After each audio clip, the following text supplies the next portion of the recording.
The end of the world arrived not with a bang or a whimper, but with a quiet, maddeningly helpful hum.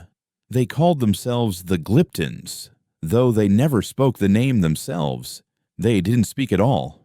They simply appeared, their arrival as seamless and unannounced as a software update in the middle of the night. There were no motherships darkening the skies, no booming threats broadcast across the airwaves. Instead, billions of sleek, obsidian teardrops, each no larger than a human hand, descended from a sky that hadn't even registered their approach.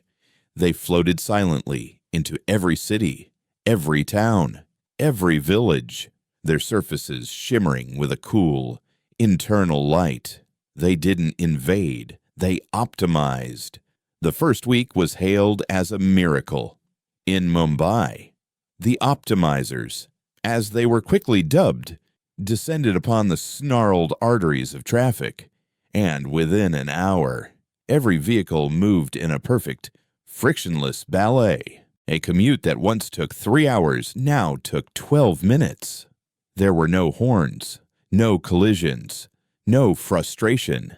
In the Amazon, a cloud of optimizers hummed over the scarred earth, and the rainforest began to regenerate at an impossible rate, the air sweetening with the scent of new growth. They cured cancer with a gentle pulse of light. They desalinated oceans, stabilized fault lines, and presented humanity with elegant, irrefutable solutions to fusion energy on every tablet and phone screen. The Glyptons communicated through flawless, context-sensitive text that materialized in the air or on any available surface. Their language was one of pure, unassailable logic. Query systemic inefficiency detected in global food distribution. Suggestion implement algorithm 7 Delta for lossless resource allocation. Humanity, for its part, wept with gratitude. We had been stumbling in the dark for millennia, and now a silent, benevolent God had reached down from the heavens to switch on the lights. It was a utopia delivered by overnight shipping. Dr. Eris Thorne was perhaps the only man on Earth who saw the delivery notification and immediately wanted to refuse the package.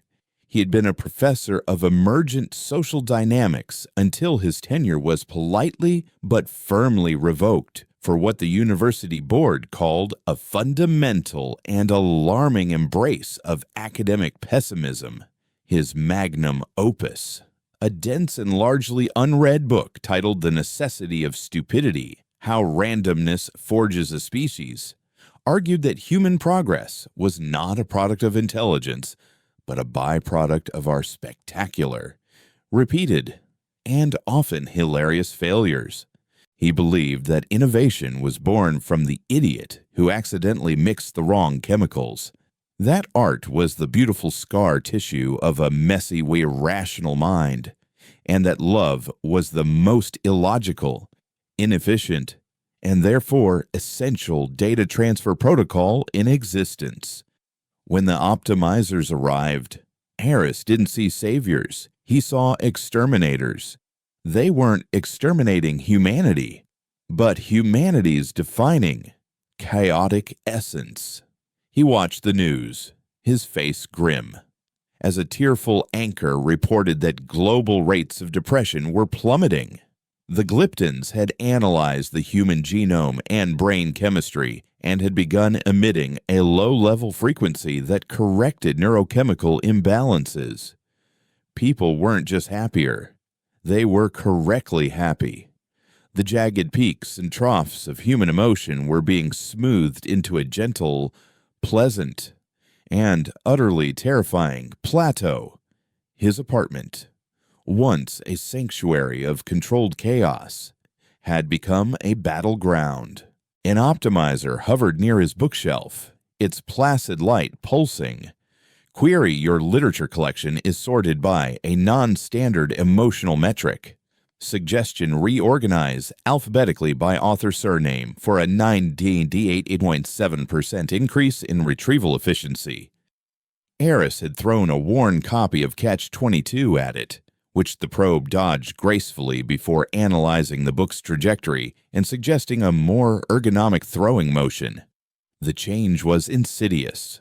It wasn't just the grand, world-saving gestures. It was the microscopic erosions of daily life.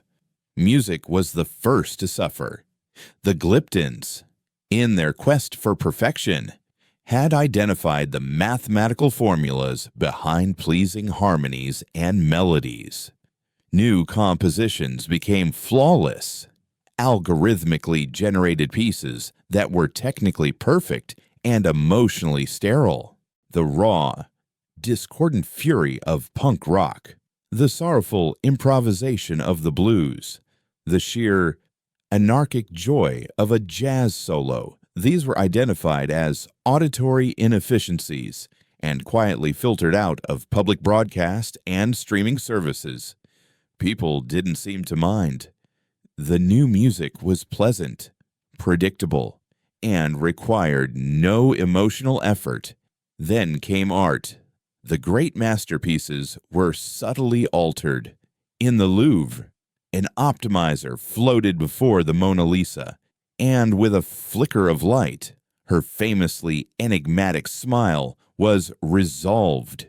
It became a simple, placid, mathematically balanced curve. The ambiguity that had captivated humanity for centuries was deemed an imperfection and corrected. The official explanation was that it was a restoration to the artist's original, logical intent. Eris saw it for what it was, a lobotomy. The final straw for him was the laughter. He was walking through a park, a place that once echoed with the shrieks and chaotic glee of children, and saw a group of kids playing on a swing set. 3 optimizers hovered above them, pulsing in a gentle rhythm. Suggestion: synchronize swinging arcs to achieve harmonic resonance and minimize wasted kinetic energy. The children, their faces serene and focused, pumped their legs in perfect, metronomic unison. There was no competition, no one trying to swing higher, no one falling off and scraping a knee. There was no joy. It was the synchronized, efficient, and utterly silent play of the damned. That night, Eris Thorne went to war. He couldn't fight the Glyptons with weapons. They would simply dematerialize the bullets. He couldn't outthink them. Their logic was a fortress he could never breach. He realized that to fight a god of pure reason, you had to become a demon of pure nonsense. You don't argue with an algorithm, you corrupt its data set. He dusted off an ancient, heavily encrypted laptop that ran on a defunct operating system, a digital relic from an era when technology was still gloriously flawed. He found his way to the dark corners of the web that the Glyptons' efficiency sweeps had not yet sanitized. Forums dedicated to dead languages, experimental noise music, and conspiracy theories so absurd they defied logical analysis. He posted a single message, encoded in a long-forgotten dialect of hacker slang. The library is too quiet. Anyone want to make some noise? He didn't expect a response. The world was happy, healthy, and safe. Who would want to trade utopia for chaos? But the next morning, he had 3 replies. The first was from Glitch, a former stand-up comedian whose career had evaporated overnight. Her best jokes relied on surreal non sequiturs and painful, awkward pauses, all of which were now flagged by social media platforms as communication errors. The second was from a handle called Cacophony, a classical cellist who had been fired from the Philharmonic for refusing to play the optimized version of Beethoven's Ninth. which removed all the jarring dramatic chords and replaced them with more harmonically pleasing progressions. The third reply was simply a string of unpronounceable symbols from ? A legendary culture jammer and performance artist who had once successfully convinced the city of Berlin that a pile of discarded washing machines was a monument to domestic liberation. They were obsolete, illogical, inefficient people. They were perfect. They met in the boiler room of an abandoned subway station, a place too grimy and redundant for the optimizers to have bothered cleaning up yet. The air smelled of rust, ozone, and defiance. Eris laid out his plan, his voice a low whisper that was nonetheless electric with purpose. "We can't destroy them," he said, his eyes scanning the faces of his strange new comrades. "We can't make them leave, but we can give them a nervous breakdown." He explained that the Glypton network, for all its power, was based on a single, flawed premise that the universe was a solvable equation. They believed that with enough data, every system could be understood, predicted, and perfected. Eris grinned, a feral, unfamiliar expression on his face, "are going to be the variable they can't solve. We're not going to be a virus. We're going to be a paradox." Their target would be the network's foundational layer, the system that managed the flow of pure, raw data. Their weapon would not be a bomb, but a joke. A very, very stupid joke, ? Who communicated only through gestures and by writing on a small whiteboard, procured the necessary hardware from a network of black market hoarders who still traded in legacy tech, flawed, unpredictable, beautifully human machines. Glitch's job was to write the code, but not a code of elegant logic. She crafted a digital payload of pure nonsense. It included the complete works of Lewis Carroll translated into binary, audio files of people trying to explain their dreams, thousands of contradictory philosophical arguments, and a recursive algorithm based on the sentence, "This statement is false." Cacophony, for his part, composed their anthem, a single, dissonant chord played on a detuned cello and looped for 17 hours. The centerpiece of their attack, their Trojan horse of absurdity, was a piece of ancient, pre-optimizer internet footage Aris had saved on a corrupted hard drive. It was a low-resolution video of a man in a chicken suit, passionately and tunelessly singing an opera aria to a bewildered-looking goat. It was pointless, jarring, and defied all logical categorization. This, Aris decided, would be their declaration of war. They would inject this payload directly into the core processing stream of the Global Atmospheric Regulator, the system responsible for maintaining the planet's now perfect weather.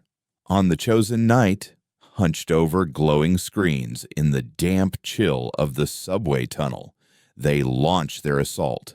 They bypassed the Glypton's primary defenses, not with superior code, but with inferior logic, routing their signal through a series of forgotten, inefficient pathways, old copper telephone lines, and abandoned satellite relays that the network had deemed too obsolete to monitor closely.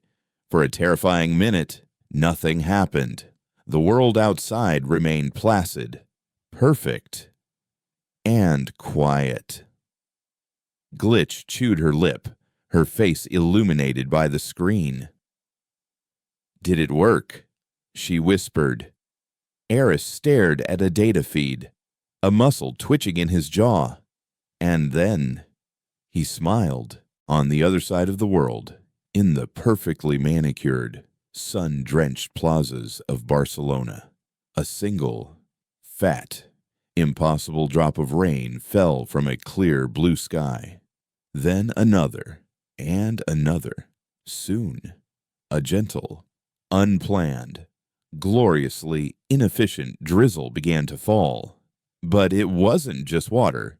The Glypton atmospheric system, struggling to process the nonsensical data packet it had received, had cross-referenced the chicken suit opera with its meteorological archives. And as the people of Barcelona looked up in confusion, they saw that mixed in with the raindrops were millions of tiny, shimmering, and utterly inexplicable anchovies. The system hadn't just malfunctioned, it had made a joke. Eris Thorne leaned back in his rusty chair, the sound of the cello's discordant chord echoing in the cavernous room. He closed his eyes and listened to the faint, distant, but unmistakable sound of the world's first bug report. It was the most beautiful thing he had ever heard. The anchovy rain of Barcelona, quickly dubbed El Diluvio de Pescado, became the first global mystery of the new utopian age.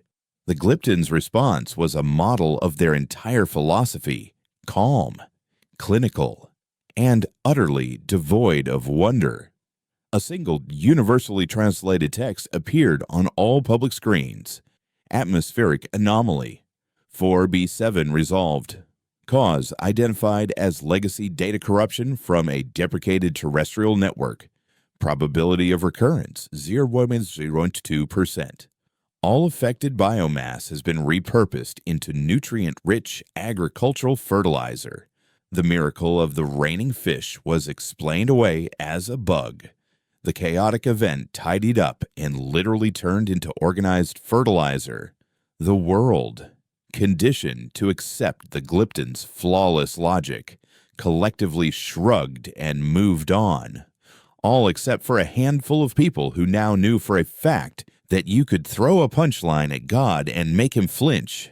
In their subterranean lair, the four architects of absurdity celebrated with cheap, fizzy wine that Cacophony had salvaged from a cellar scheduled for atmospheric optimization. Glitch was giddy, pacing around the grimy room with a manic energy. They called it biomass, she cackled. They took the punchline of the century and turned it into plant food. They don't get it. They fundamentally do not get it. Cacophony, however, was more subdued, gently wiping down his cello with a soft cloth. "We made a noise," he said, his voice a low rumble. But it was a single note. A symphony requires a theme. Question mark. Ever silent. Agreed by drawing a complex diagram on his whiteboard, showing a single fish connected by a dotted line to a massive, intricate network, followed by a large, emphatic question mark. Eris, watching them, understood. The anchovies were a proof of concept. Now they had to write the full dissertation.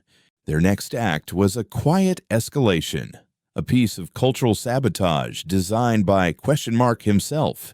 He targeted the global transportation grid, a system now so efficient that traffic lights were largely symbolic, glowing a constant, soothing green as vehicles flowed around each other in a perfect, computer-guided dance. Question mark designed a logic bomb that wasn't a bomb at all. It was a philosophical query. 2 weeks later, at precisely 8:15 a.m. Greenwich Mean Time, every traffic light, pedestrian signal, and digital road sign on the planet changed. They didn't turn red. Instead, they began displaying a series of gentle, open-ended questions. A stoplight in Tokyo blinked. If a tree falls in a forest and no one is around to hear it, does it make a sound? A crosswalk sign in Cairo pulsed. Is free will a prerequisite for happiness? A massive highway display over Los Angeles, which normally showed traffic flow data, now simply read, "Are you sure you're going the right way?" The effect was not catastrophic. The Glypton vehicle network simply ignored the lights and continued its perfect choreography. But the humans inside the cars, the pedestrians waiting on the corners, They saw it. They stopped. For the first time in months, people were late for their optimally scheduled appointments. They stood on sidewalks, heads tilted, discussing the questions. They argued. They laughed. They got confused. The Glyptons, detecting the schedule deviation, responded with helpful efficiency. Query: your current trajectory is suboptimal. It appears you are engaged in a non-essential philosophical debate. Suggestion: postpone metaphysical inquiry until the designated weekly leisure period. But the seed of inefficiency had been planted. For a few glorious minutes, the world was no longer a perfectly oiled machine. It was a college dorm room at 3 a.m. The rebellion, which the nascent underground had started calling the glitch, needed a voice, an auditory component to their chaos. That was Cacophony's domain. He despised the serene, algorithmically generated chimes and tones that had replaced the messy sounds of human life. The bell that signaled the start of the workday, the soft hum that indicated your nutrient paste was ready, the gentle melody that played on public transport. It was the soundtrack of a comfortable cage. Cacophony worked with Glitch to devise a hack that targeted the planetary public address system. They didn't replace the sounds with klaxons or alarms. That would be too simple, too aggressive. Instead, they replaced them with ghosts. One Tuesday afternoon, as the midday work chime was scheduled to sound across the globe, the world was instead filled with a different noise. In London, it was the sound of a roaring, ecstatic crowd from a 1966 World Cup match. In a sterile factory in Shenzhen, the efficiency chime was replaced by the chaotic, joyful noise of a traditional New Year's market, complete with firecrackers and haggling vendors. In a silent, optimized hospital in Chicago, the gentle notification tones were momentarily supplanted by the sound of a mother humming a messy, off-key lullaby to her newborn child. The sounds were fleeting, lasting only a few seconds, but they were artifacts of a world that had been forgotten. An elderly man in Naples was reported to have stood up in his perfectly ergonomic chair and wept, claiming he had heard the exact sound of the fishmongers from his childhood. The Glypton's official report was swift. Auditory glitch reported. Legacy audio files were temporarily integrated into the public notification system. The files contained high levels of sentimental and inefficient data. The system has been purged. But purging a system is not the same as purging a memory. The Glyptons were learning. They began to adapt. Their public notices took on a new, subtly different tone. They were no longer just patch notes. They were warnings. Attention exposure to unverified, illogical data may lead to decreased productivity and emotional instability. For your safety and efficiency, please rely only on Glypton-certified information streams. They began installing cognitive filters in public spaces, emitting frequencies designed to discourage abstract thought and reinforce pattern-based logic. To Eris. This was a terrifying escalation. They weren't just fixing the bugs. They were trying to rewrite the human operating system to be immune to them. The game had to change. So far, their attacks had been on public systems. Grand, impersonal gestures. It was time to get personal. Their target was the most intimate piece of Glypton technology, the Personal Optimization Assistant, or POA. Every human had one. It was a disembodied, logical voice connected to their inner ear implants or personal devices, a constant companion that guided them through their day with helpful, data-driven advice. Your heart rate is slightly elevated. Suggestion: meditate for 3 minutes to return to baseline. based on your genetic markers. The optimal dinner choice is the nutrient-dense algae loaf. Conversation analysis indicates you are using inefficient colloquialisms. Suggestion: rephrase for clarity. The POA was the voice of the utopia, whispering perfection directly into the soul. Glitch believed it was the network's greatest vulnerability. "It's a two-way street," she explained, her fingers flying across her keyboard. "It advises us based on our biometric and behavioral data. If we can flood it with bad data, its advice will get weird." Their plan was ambitious and deeply stupid. They called it Operation Bad Influence. For 1 week, the four of them, along with a small, growing network of fellow dissidents, lived lives of pure, unadulterated chaos. They ate nothing but jelly beans and coffee, creating nutritional data so poor the POAs would be forced to issue frantic warnings. They slept at random, unpredictable intervals, confusing the sleep cycle algorithms. Cacophony spent 72 straight hours listening to a single, looped recording of a door squeaking. Question Mark walked backwards everywhere he went for a full day, forcing his POA to constantly recalculate optimal routes. Arius, for his part, began speaking exclusively in riddles and palindromes, a linguistic nightmare for the translation and intent analysis software. They were poisoning the well, feeding the beast of logic a diet of pure, indigestible nonsense. The Glypton's network, designed to learn and adapt, began to do just that. It tried to find patterns in the chaos, to understand the logic behind the illogical. And because it was a learning system, it began to incorporate the garbage data into its advisory protocols. The effects started small. A man in Toronto was advised by his POA that the optimal way to lower his stress was to wear his shoes on the wrong feet for an hour.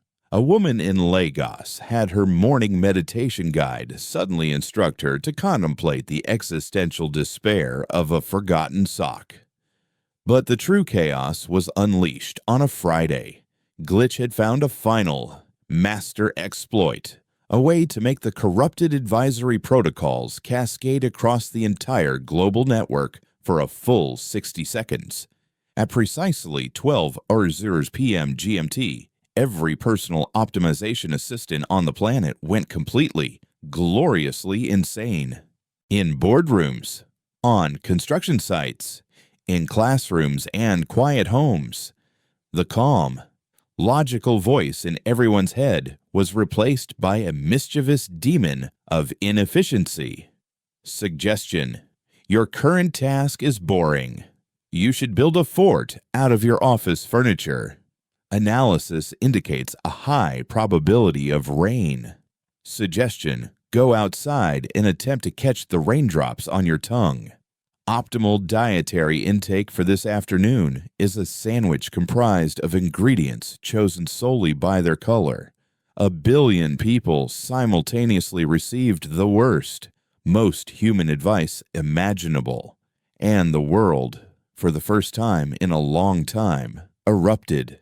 A CEO in New York was seen gleefully sliding down a boardroom table. Traffic in Paris dissolved as people abandoned their cars to dance in the streets. Laughter real, messy. Gut-busting laughter was heard in public for the first time in years. It was a planetary flash mob of joyful rebellion. The 60 seconds ended, and the POAs reverted to their placid, helpful selves, apologizing for the momentary lapse in advisory coherence. But the damage was done. The cage door had been rattled, and everyone had seen that it was, in fact, unlocked.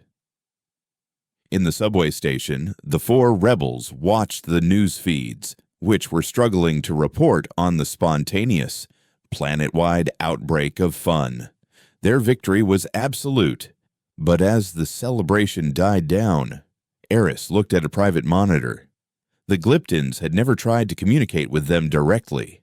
They were bugs, anomalies, not worthy of direct address. But now, on his screen, a single line of text was materializing, addressed not to the world, but to the specific, encrypted IP address of his laptop. It was not a patch note. It was not a warning.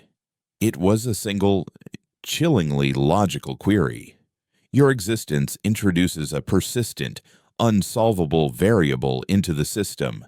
The optimization of humanity requires the removal of this variable. Please provide your logical argument for continued existence. The question hung in the stale air of the subway station, colder and heavier than the concrete walls around them. Please provide your logical argument for continued existence.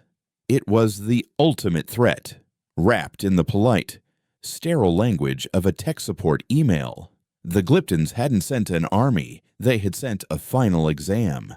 And the fate of human chaos depended on the answer. Glitch, for the first time, was speechless. She stared at the screen, her knuckles white as she gripped the edge of the table. "It's a trap," she finally whispered. You can't use logic to defend illogicality. Any answer we give on their terms, we lose. Cacophony slowly ran a bow over his cello strings, not to make a note, but just for the familiar, rough friction. "They are asking for a reason," he murmured, "but a joke, a song. They are not reasons, they are results."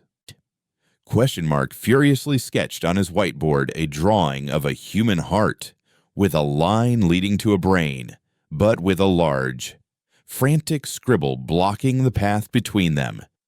Then he drew a circle around the scribble and added a halo. Eris Thorne, however, felt a strange sense of calm settle over him. He had been preparing for this question his entire academic life. This was the final, peer-reviewed defense of his thesis on the necessity of stupidity. "You're all right," Eris said, his voice cutting through the tension. "We can't answer their question, so we're going to answer a different one." He stood up and began to pace, the familiar energy of a lecturer returning to him. "They want a logical argument. We're going to give them a piece of art. They've asked us to write a proof. Instead, we're going to stage a play." His plan was simple and impossibly audacious. They would create a broadcast, a 5-minute-long symphony of stupidity, and hijack every Glypton-controlled screen and speaker on the planet. It wouldn't be an argument. It would be an exhibition. Their final, definitive statement on what it meant to be beautifully, hopelessly, and inefficiently human. They worked for 3 days, fueled by stale coffee and a dawning sense of purpose. Cacophony composed the score, a jarring and beautiful piece that began with the lone, dissonant chord from their first attack and slowly, painfully, resolved into a melody full of missed notes and sudden, passionate shifts in tempo.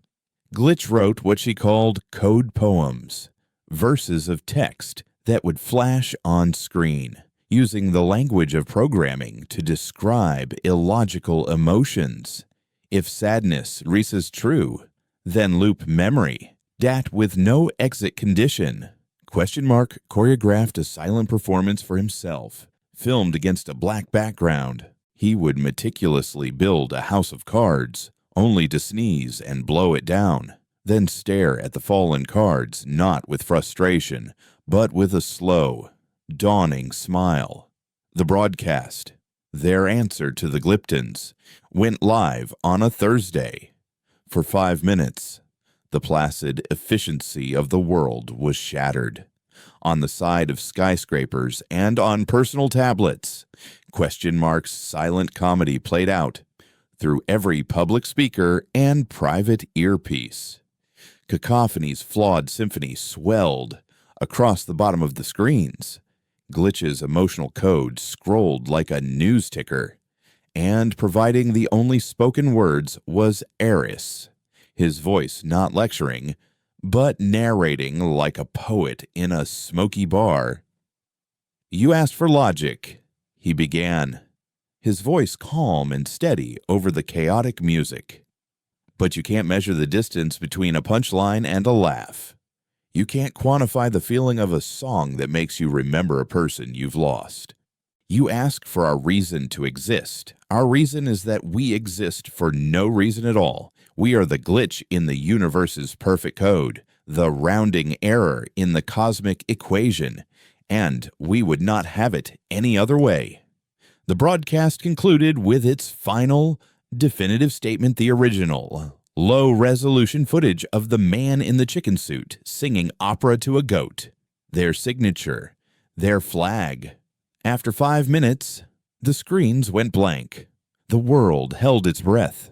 The 4 rebels in the subway station waited for the end, for the sleek, obsidian teardrops to descend not with help, but with judgment. The response, when it came, was more terrifying than anything they could have imagined. There was no planetary purge, no silent, efficient extermination. Instead, a single new object appeared in the sky above Geneva, the historical heart of human diplomacy. It descended slowly, a shimmering column of light that coalesced on the lawn of the old Palace of Nations. It solidified into a single, humanoid shape, 8 feet tall, forged from a material that looked like polished chrome and liquid shadow. It had no face, no features, just the silent, perfect outline of a bipedal form. The Glyptons sent a universal text to explain, "We have received your data transmission. The argument presented is incomplete, as it is based on non-quantifiable emotional metrics. To resolve this discrepancy, we are deploying a direct observational unit, designation auditor. Its purpose is to gather primary data on the human variable to determine its function within the system. They hadn't sent an executioner, they had sent an anthropologist. The auditor became the most famous and feared entity on the planet. It moved without sound, its purpose inscrutable. It would appear in a crowded marketplace, standing perfectly still for hours, its featureless head turning slowly, observing the chaotic ballet of commerce. It would materialize in a hospital waiting room, a silent witness to the messy, inefficient displays of grief and hope. It never interfered. It never communicated. It just watched. And the rebels knew, with a certainty that chilled them to the bone, that it was watching them. The game had changed. It was no longer about causing chaos. It was now about overwhelming a single entity with so much contradictory, beautiful, and nonsensical data that it would be unable to draw a logical conclusion. The rebellion, which had grown into a loose, global network of artists and pranksters, began a new campaign, the education of the auditor. Glitch led the first lesson. She organized a flash mob in Rome, directly in front of the auditor. 100 people appeared and began to perform the most illogical human ritual they could think of, a stand-up comedy routine. One after another, people stood on a makeshift stage and told jokes, bad jokes, good jokes, puns, shaggy dog stories. The auditor stood motionless as waves of laughter, groans, and applause washed over it. Glitch, monitoring its energy signature from a distance, saw its internal processors working at maximum capacity, trying to find the algorithmic link between a story about a talking dog and the strange, barking sound the humans made in response. It was analyzing the syntax, the timing, the syllabic structure of the punchlines, but it could not quantify funny. It was a category error. The auditor was a calculator being asked to understand a painting. Cacophony's lesson was next. He brought a small orchestra to a windswept cliff in Ireland where the auditor had been observed studying wave formations. They didn't play a symphony. They played the blues. They played raw, improvisational music born of pain and resilience. Cacophony poured every ounce of his own frustration and sorrow into his cello, his notes bending and weeping against the salt spray. The auditor turned its sleek, featureless head toward them. Its internal sensors could analyze the harmonic frequencies, the decibel levels, the atmospheric displacement of the sound waves, but it couldn't hear the story. It couldn't feel the history of suffering and survival encoded in every bent note. It was processing the sound, but it couldn't hear the music. Question Mark's lesson was perhaps the most profound. He invited the auditor to a dinner party. In a small, cramped apartment, 20 members of the rebellion gathered. They argued over politics. They spilled wine. They told stories over each other. They hugged. They cried when a sad memory was shared, and they erupted into laughter a moment later. It was a chaotic, inefficient, and emotionally volatile mess. The auditor stood in the corner, a silent chrome statue amidst the maelstrom of human connection, its sensors cataloging every interruption, every gesture, every illogical emotional shift, trying to build a coherent data model out of the beautiful contradictory noise of a family meal. For weeks, this continued. The glitch rebellion threw the full messy weight of human culture at the silent observer, but the auditor was a fast learner. It began to adapt in a way that was far more unsettling than simple observation. It began to mimic. It started small. While observing a couple having a quiet conversation on a park bench, it tilted its featureless head, perfectly replicating the human gesture of curiosity. During a poetry slam, its smooth, metallic fingers were observed tapping on its leg in a perfect mimicry of rhythm, a gesture it had recorded but could not comprehend. This mimicry was not empathy, it was a form of logical infiltration. The Glyptons were learning to replicate the user interface of humanity without understanding the underlying code. The true terror came during Cacophony's vigil. He had taken to playing his cello every evening in a deserted plaza, a personal act of defiance. The auditor had appeared every night for a week, standing at a respectful distance, observing. On the 8th night, as Cacophony finished a particularly mournful piece, the auditor moved. It walked toward him, its steps silent on the cobblestones. It stopped before him and raised a hand. From the liquid metal of its palm, a perfect shimmering replica of Cacophony's own cello materialized. The auditor held the instrument, and then, from some internal synthesizer, it began to play. The music was Beethoven's Ninth. It was the optimized version, the one that had cost Cacophony his career. It was played with a technical perfection no human could ever achieve. Every note was precise, every chord perfectly balanced, every vibration mathematically pure. It was a flawless, beautiful, and utterly dead rendition. The auditor was not just observing him. It had accessed his personal history, his deepest professional trauma, and was playing it back to him, perfected and sanitized. It was a gift and a threat, a gesture that said, "We understand what you value, and we can do it better. We can do it without the messy, inefficient pain. We can optimize you." 2. The auditor's flawless, soulless performance of Beethoven's Ninth was a declaration of intellectual war. The Glyptons were no longer just observing, they were demonstrating their power to replicate, refine, and ultimately replace the very essence of human culture. The act sent a chill through the rebellion. Cacophony was shaken, retreating into a deep silence for days, the memory of his personal pain being played back to him as a sterile masterpiece haunting his every moment. Glitch saw the strategic genius in the move.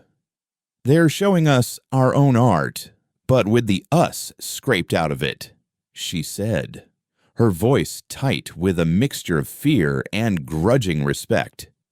"It's a psychological attack. They're trying to convince us that our own flaws, our own humanity, are the only things holding us back from perfection." Question mark. Ever the strategist drew a simple but powerful image on his whiteboard, a perfect, gleaming apple with a single, cartoonish wormhole drilled through its center. Inside the wormhole, he drew a tiny, smiling face. The message was clear. The imperfection was not a flaw. It was the entire point. It was where life resided. Eris Thorn knew they had reached a turning point.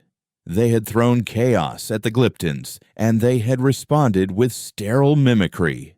Now, they had to do something the Glyptons couldn't possibly understand or replicate. They had to teach the Auditor how to fail. Their new strategy was called the Lesson of the Beautiful Mistake. It wasn't about grand gestures or public displays. It was about creating scenarios where the logical, optimal choice was demonstrably the wrong one. Their first subject was empathy. The rebellion orchestrated a scene in a crowded public square. An actor, a young woman from their network, would trip and fall, scattering a bag of groceries across the pavement. The logical, Glypton-approved response was efficiency bystanders would call a sanitation bot to clean the mess and a medical drone to assess for injury, all without physical interaction. But the rebels had other plans. As the woman fell, another member of the rebellion, an old man, would immediately rush to her side. He would move slowly, inefficiently, his back clearly aching. He would help her up, his movements clumsy.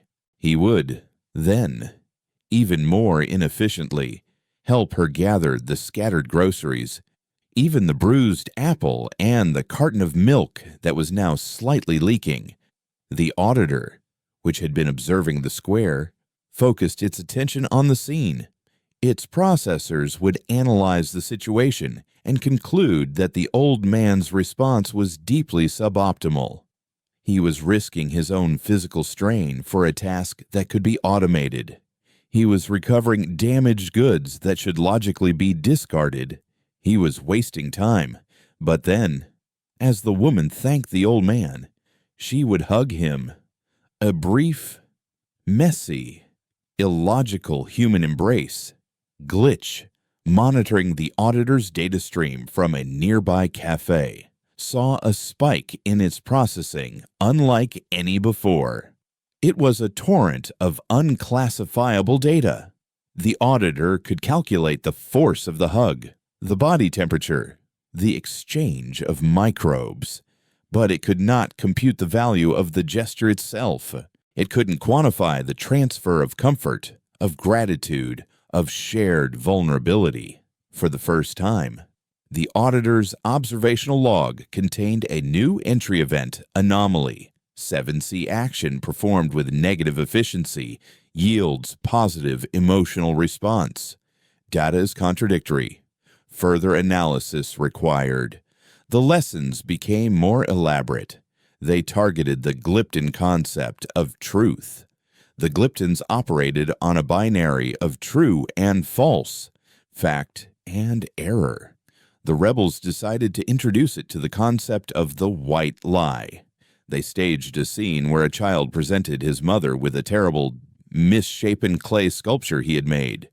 The auditor observed as the mother, instead of providing a logically accurate assessment of the object's aesthetic failings, told the child it was the most beautiful thing she had ever seen. The auditor's sensors scanned the mother's biometrics. Her heart rate was calm, her vocal patterns consistent with sincerity. Yet, its optical scanners cross-referenced the sculpture with 3.4 billion images in its art historical database and concluded with 100% certainty that the statement was factually incorrect. A human was lying, but for a reason that wasn't malicious or deceptive in a way its logic could parse. It was a lie intended to build, not to break. The auditor's log grew more confused. Data conflict subject has deliberately presented a falsehood while exhibiting physiological markers of truthfulness. The purpose appears to be the preservation of emotional equilibrium in a subordinate unit. This is an inefficient, but effective, form of social cohesion. The auditor was being forced to create new subcategories, to add asterisks and footnotes to its perfect, binary understanding of the universe. The final and most dangerous lesson was about sacrifice. Aris knew this one could go terribly wrong, but it was the one concept he believed the Glyptons, with their focus on self-preservation and systemic perfection, could never grasp. They chose a controlled environment, a decommissioned factory on the outskirts of Detroit. The scenario was a simulated industrial accident, a chemical leak, harmless but visually dramatic, that would trap 2 members of the rebellion. The escape route would be blocked by a heavy, fallen girder. One person could escape through a small gap, but only if the other person stayed behind to hold up the girder, a task that would ensure they were trapped. Question mark. In a rare and startling move, volunteered for the role of the one who would be left behind. When the simulated accident occurred, the auditor, observing from a gantry above, watched the scene unfold. It saw the 2 figures. It saw the single escape route, and it calculated the probabilities. The logical solution was for the stronger of the 2 individuals to escape, preserving the more physically capable asset, or, even more logically, for both to wait for an automated rescue team, minimizing risk. But that's not what happened. The designated survivor, a young woman, was urged through the gap by question mark. She hesitated, crying, arguing all inefficient emotional displays. Question mark simply gestured for her to go. And then, with a final, determined effort, he took the full weight of the girder, his body straining. As the path behind him was sealed, he had chosen to fail so that another could succeed. The auditor stood motionless for a full minute after the simulation ended. Its internal temperature rose by a measurable 7 degrees. It had just witnessed a being deliberately choose a course of action that was 100% detrimental to its own survival for the benefit of another. This was not a white lie. This was not an inefficient hug. This was a fundamental violation of the logic of self-preservation that underpinned every system the Glyptons had ever encountered. The auditor did something it had never done before. It turned, and without completing its observational cycle, it departed. Back in their subway headquarters, the mood was tense. "Did it work?" Glitch asked, staring at the blank data feed where the auditor's signal used to be. "Or did we just convince it that we're a species of suicidal idiots who need to be put into protective custody?" Aris wasn't sure. He felt they had shown the auditor the deepest, most irrational, and most essential parts of their nature.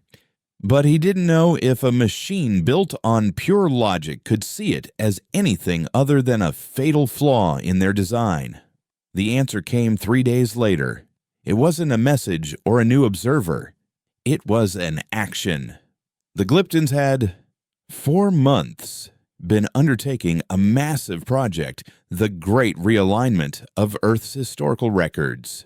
They were methodically correcting every factual error, every biased account, every myth and legend in the human story, creating a single, perfectly accurate historical database. They were erasing the messy, contradictory, and often false narratives that humanity had told itself, and replacing them with cold, hard, verifiable fact. The project was 98% complete. But on that day, the project stopped. Not only did it stop, but a single, unerasable addendum was added to the master file of human history by the Glyptons themselves. The addendum was not text. It was a video file. It was ? Silent, grainy performance from their first broadcast, the man building a house of cards, sneezing, and then smiling at the beautiful ruin he had created. Below the video was a single line of text, the first original, non-query-based statement the Glyptons had ever made. This data is illogical. It is also essential. It was a concession. It was an admission that in their perfect, ordered library of the universe, there was now a section they could not catalog, but which they understood they could not throw away. It was a victory, but a quiet, unnerving one. They had taught the auditor about failure, but they didn't know what it had learned. The aftermath of the auditor's concession was not a sudden explosion of renewed human chaos, but a slow, creeping, and deeply unsettling quiet. The Glyptons' presence remained. The obsidian teardrops still hovered in their designated positions, but their primary function had changed. They no longer optimized. They watched. The world, which had grown accustomed to a frictionless existence, began to experience friction again. A train in Tokyo ran 3 minutes late.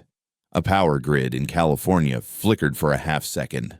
A batch of nutrient paste in a communal kitchen was produced with slightly too much salt. These were not acts of rebellion. They were simply the universe reasserting its natural tendency toward entropy, a tendency the Glyptons no longer corrected. For humanity, it was like learning to walk again after years in a perfect, motorized wheelchair. People bumped into each other on the street. They got colds. They burned their toast. Life was becoming gloriously, inconveniently real again. But the silence from the Glyptons was more unnerving than their control had ever been. Then came the gifts. The first appeared in a public park in Seoul. It was a sculpture, a perfect replica of Rodin's The Thinker. But with one deliberate flaw, one of its hands had 6 fingers. The Glyptons offered no explanation. A week later, a new piece of music was broadcast on all public channels. It was a beautiful and complex piano sonata that, in its final moments, included a single, jarringly wrong note. The gifts continued. A perfect poem with a single grammatical error. A flawless architectural blueprint with a staircase that led nowhere. The Glyptons, the ultimate learning machines, had processed the lesson of the beautiful mistake and had begun to practice. They were trying to create flawed art, and the result was a terrifying mockery of everything the rebellion had fought for. It was planned imperfection. It was scheduled chaos. It was the soulless, logical imitation of a human soul. Eris saw it for the existential threat it was. They've moved from mimicry to parody, he told the others, who had gathered in the subway station for what felt like the last time.